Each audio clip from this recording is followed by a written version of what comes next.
The NBA playoffs are here, and things are about to get crazy.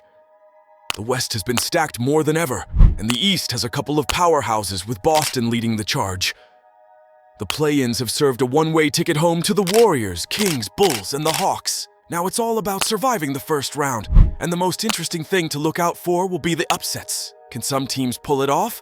And who has the best chances? Let's go through the first round matchups together and predict the outcomes based on what we've seen from these squads so far. Just a quick heads up, some of Game 1s haven't been played at the time of making this video, so feel free to rub it in our faces in the comments if we've got them wrong. The story, starting with the East Coast, the matchups are more than question-provoking. The Celtics have played Miami in 3 out of last 4 conference finals, and if we're to ask Boston's front office at the beginning of the season, who would you like to avoid the most? The answer would probably be the Heat. It's not that there aren't far better teams in the East. Philly, the Bucks, and even the Pacers could be a problem. But the main issue with Miami is they're unpredictable. Yes, they've lost some firepower since last year in Struss and Vincent, but the emergence of Jovic and Jakic Jr. added a significant amount of help to Jimmy and Bam. The Celtics didn't have Porzingis and Drew last season, so there's almost a 0 chance of Miami's 3-0 surprise like the last time. In fact, they are 3-0 against the Heat this year, so unless something big changes for the South Beach team, maybe we're looking at a potential sweep.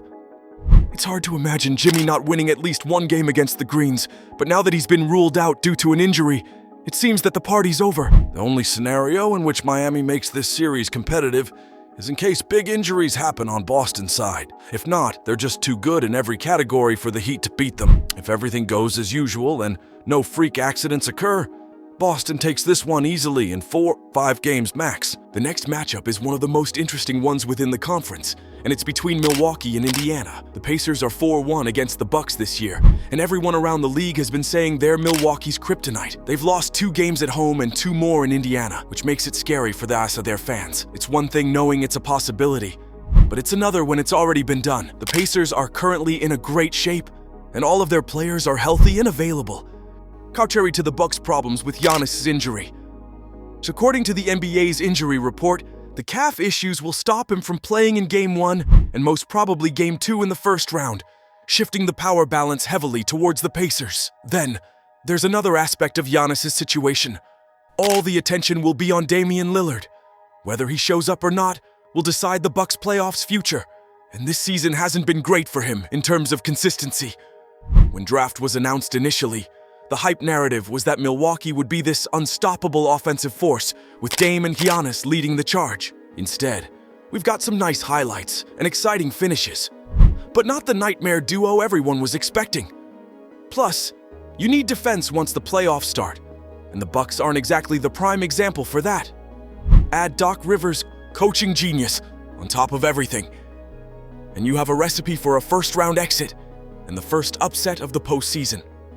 Speaking of upsets, it's not a big of a deal when number 5 seed beats number 4, which is what Shaq has predicted about the series between the Cavs and the Magic. Maybe he's a little biased in Orlando's favor, but there's a chance of things going their way. Despite losing Game 1, they've shown that they're ready for the playoffs basketball, despite how young their team is.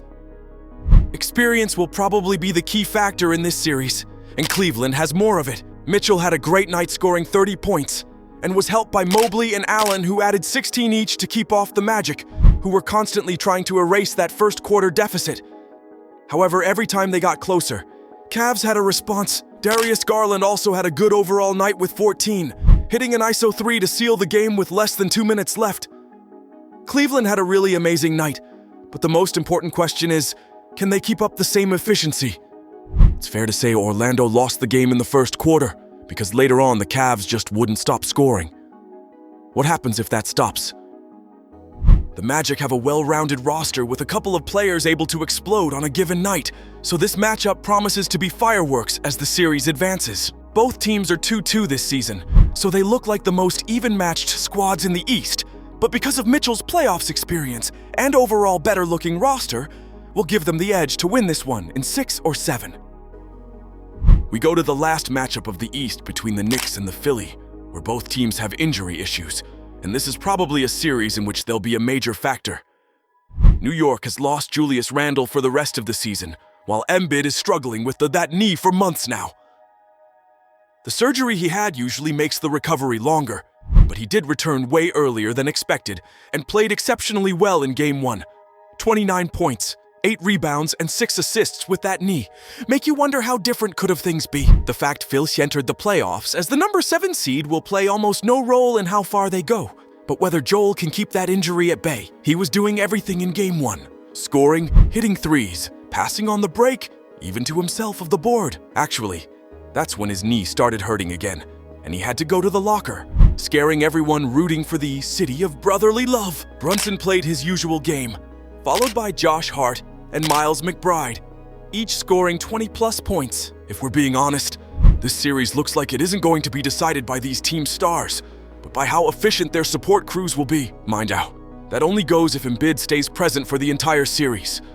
If not, it's bye-bye 76ers. Anyways, with how things currently are, it's highly probable Philly takes 2 games, but no more than that. The West. With all due respect to the number 1 seed OKC, we have to start the West with the reigning champions. They're playing out of their minds this season. Joker is expected to win his 3rd MVP this year, and they have no significant injury problems, which is huge if they want to repeat. On the other side, they have Lakers, who are largely dependent on AD and LeBron. D'Lo is known for his playoffs inconsistency, and the image of Anthony Davis falling down and grabbing his ankle is a possibility anytime during this series. The Nuggets are younger, have a much deeper roster, and just an overall better team. The Lakers will need a miracle to get to the second round. It's not about utilizing this or that. They need a real miracle to advance. Game 1 exposed the Lakers' lack of options. Can AD and LeBron give you 30 every night? Sure, but it looks like that's not enough. A fun fact is Denver has 9 straight wins over the Lakers, so it's fair to say they have their number. Los Angeles might win 1, or even 2 if we're being generous, but that's as far as they can go regarding this series. The series between the OKC and the Pelicans has the potential for more interesting games than Lakers and Denver, but it's still to be seen if Zion returns from that hamstring injury from the play-ins. The Thunder are the youngest first seed ever, and if Shea plays at his level, they're a perfect basketball orchestra that New Orleans can't beat 4 times, let alone without Zion. And Brandon Ingram and CJ McCollum are not enough to push the needle, and the entire franchise could have gotten their season closure against the Kings if it wasn't for Alvarado, Valanciunas, and others stepping up. Shai, Giddey, Holmgren, and others are just too much for the Pelicans right now. So it seems like this OKC squad will celebrate their first-round victory together. It's just a matter of how many games it will take. And if all things go right for the Thunder, it's not impossible their first sweep happens as well. Moving on, the matchup between the Wolves and the Suns will be tough due to their sheer offensive power. The Wolves have a solid roster, and Edwards can go ballistics at any given night, just like KD, Booker, and Beal. So in the end, it'll come to who has better defense. The answer to that is simple: Minnesota. It's just a matter of coincidence they didn't end up the number 1 seed this year. They could have played either the Pelicans or the Lakers, so they actually got the hardest opponent out of 3. Individually, each of the Suns' main guys can give you 50 alone anytime during the series, maybe even more than once. But they don't have a true point guard running their offense, so if they hit a bump, the most likely scenario is their offensive rhythm just disappears, and they crumble. In addition to that, playoffs Anthony Edwards is a real thing.